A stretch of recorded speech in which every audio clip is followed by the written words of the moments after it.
Joining me now for an exclusive chat on the current state of the federal election is Deputy Prime Minister Barnaby Joyce, who joins me now from Alice Springs.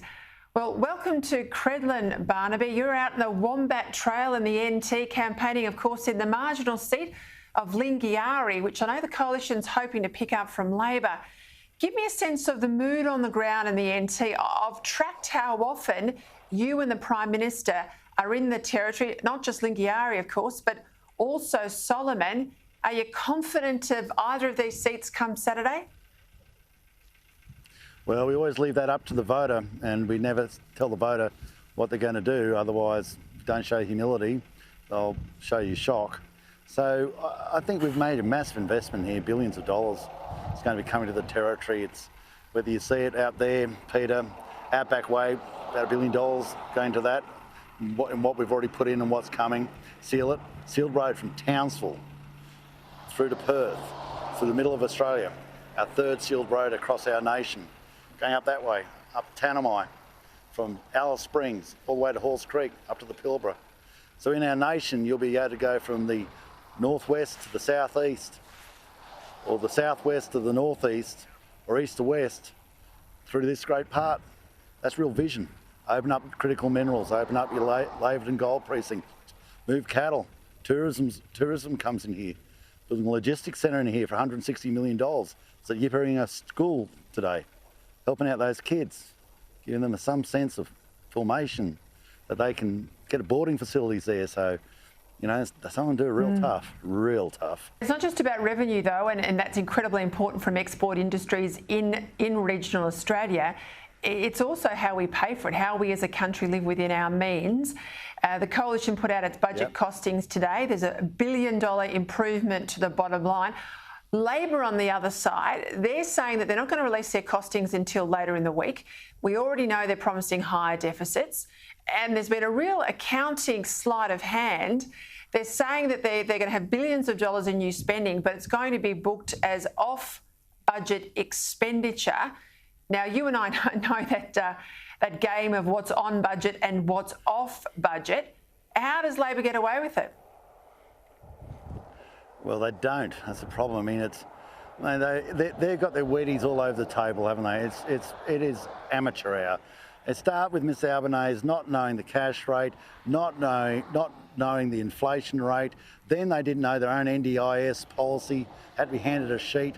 Then the shadow treasurer and the shadow deputy leader, the shadow deputy prime minister, didn't even know their own environment policies in their carbon reduction mechanism because they couldn't explain their safeguard mechanism, and it's just never stopped. And even yesterday, Tanya Plibersek didn't even know her own housing policy. Couldn't explain whether the threshold was gross or taxable. 2 horses in that race, have a punt. She got to the end, had a punt, went taxable. It's gross.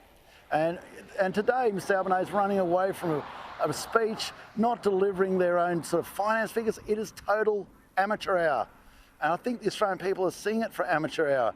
It is breakfast everywhere, but on the plate.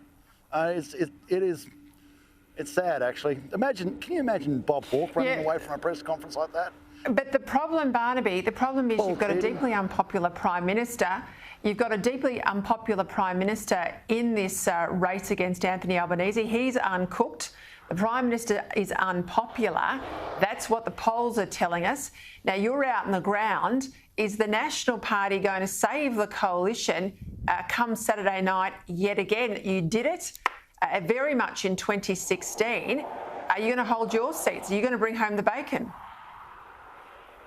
Well, you know, what we do is we make sure that we don't need to be in the big lights. We work on the ground, talking one-on-one to people, work like a ripple on a pond, and treat people with respect, be humble, and let people cast their eye over you, make their judgment about you. And I think that, you know, people in regional seats, the Nats have gone into bat for them big time, gone into bat for them, delivering big outcomes. And you've seen that. And, you know, once more, I'm not going to start saying how they vote. That's their right. It's a democracy. It's a wonderful thing.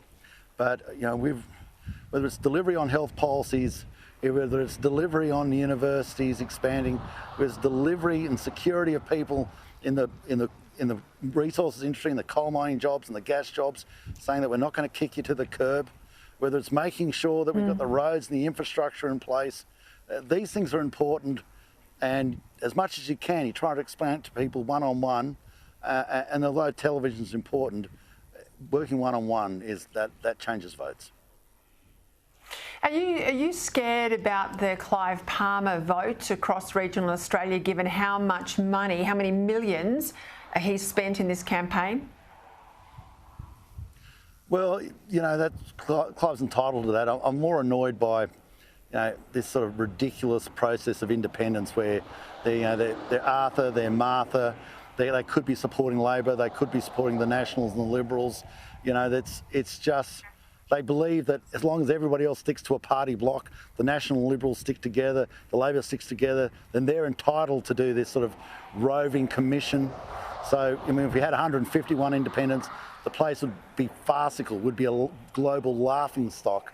And, that's probably the one that annoys me more, because you just look at it and go, you're not being fair dinkum, and it's a real sense of entitlement in it, a sense of I'm entitled to a different form of politics, and I can step away from stability for Australia because I just believe that I'm entitled to it. And Australians, most of us don't work like that. We work on the process. We know what we want, but we will make sacrifices for our nation to keep it stable, keep it strong, because I think we all know what might be before us.